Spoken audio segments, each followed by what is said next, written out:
जय माता दी दोस्तों। तो आज इस वीडियो में हम आपको बताने वाले हैं कि 2025 शारदीय नवरात्रि में हमें कन्या पूजन कैसे करना है और अगर कन्या ना मिले तो क्या करें। अगर पीरियड्स आ जाए तो ऐसे में कन्या पूजन हमें कैसे करना चाहिए। अष्टमी नवमी विसर्जन की विधि हम सारी जानकारी बताने वाले हैं।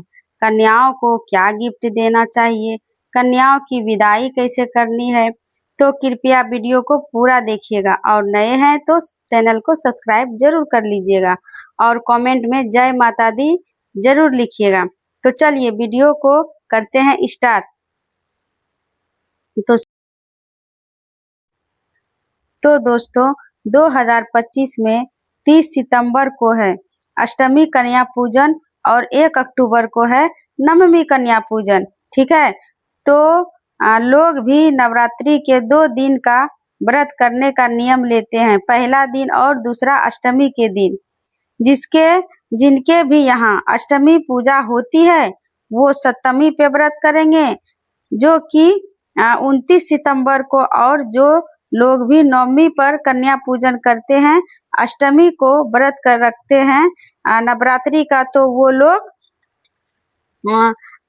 30 सितंबर को व्रत रखेंगे। ठीक है, समझ में आ गया।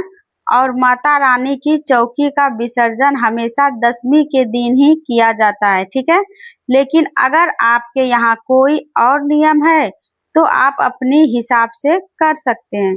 तो सबसे पहले बात करें विसर्जन की, तो देखिए 20 अक्टूबर के दिन ही हमें सुबह में विसर्जन करना है और जो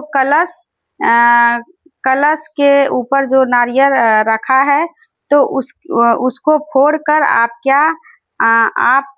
कन्या को भी खिलाएं और अपने घर के सदस्य में भी बांट दें। कई लोग तो जल में प्रवाहित कर देते हैं, तो आप अपना नियम के अनुसार करिएगा। ओके, ठीक है। तो कन्या पूजा के दिन सुबह में जल्दी उठें ताकि आप समय से पूजा कर सके। उस दिन पूरा दिन शुभ होता है, लेकिन अगर आप दोपहर 12 बजे से पहले कन्या पूजन करते हैं तो ये और भी ज्यादा अच्छा माना जाता है। और उस दिन आपको दहलीज पूजा और तुलसी पूजा जरूर से करना है। ठीक है, और हम एक बात बता दें, अगर आपके घर में लड्डू गोपाल की सेवा होती है तो आप उन्हें जल्दी जगाकर उनको भी नए वस्त्र पहनाकर और जल्दी भोग लगा लें और उस दिन उन्हें कुछ उपहार यानी कि गिफ्ट भी जरूर दें, क्योंकि आप कन्याओं को गिफ्ट देंगे तो इस वजह से आपको उन्हें भी गिफ्ट देना चाहिए, क्योंकि आप उनका सेवा बच्चे बाल के रूप में करते हैं, है कि नहीं। तो उन्हें अच्छा नहीं लगेगा ना, आप कन्या को जो बुलाइएगा उनको गिफ्ट दीजिएगा और घर में आपका बालक स्वरूप गोपाल है तो खुद अच्छा नहीं लगेगा।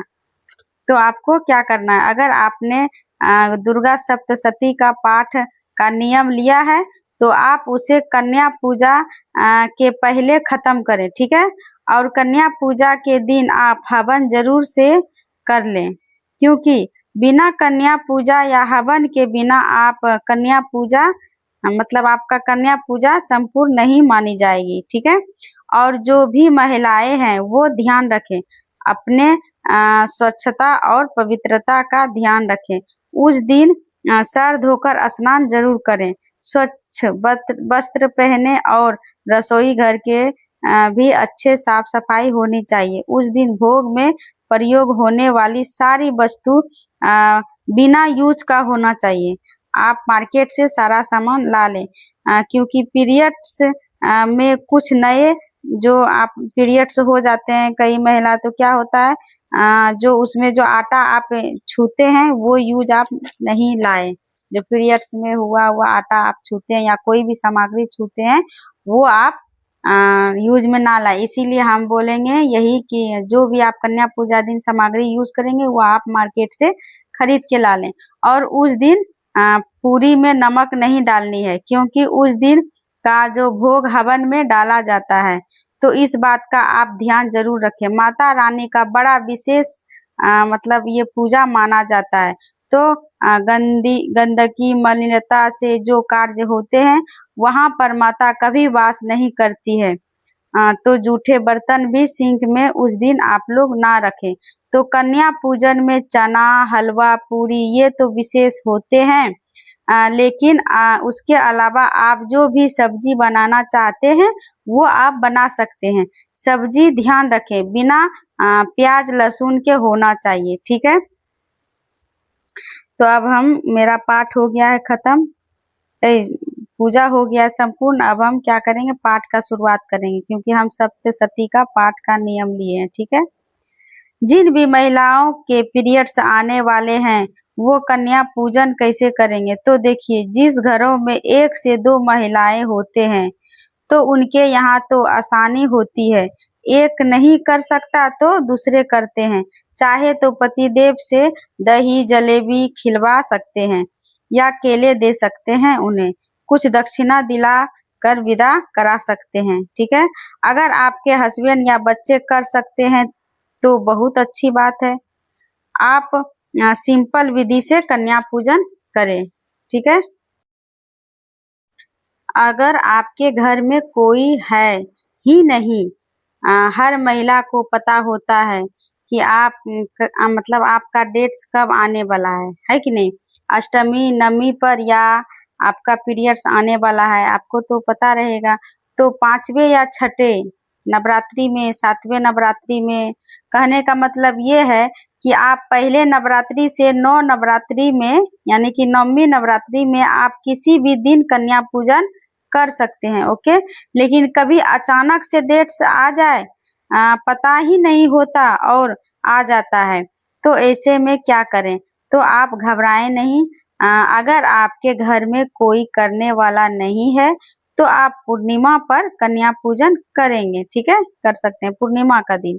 तो इस तरह से आपकी पूजा पूर्ण मानी जाएगी। अगर आपका पीरियड्स का चौथा दिन या 5वां दिन होगा तो भी आप क्या पूजन नहीं कर सकती। देखिए, माता रानी का पूजन बहुत बड़ी मानी जाती है, ठीक है। तो आपका अगर 5वां या चौथा दिन भी हो गया है फिर भी आप भोजन नहीं पका सकती है। जो भी हम भोग उस दिन बनाते हैं वो भोग हम हवन में चढ़ाया जाता है। जो हवन करेंगे उसमें कन्या पूजा दिन का जो भोग बनाएंगे वो हमको हवन में चढ़ाना होता है।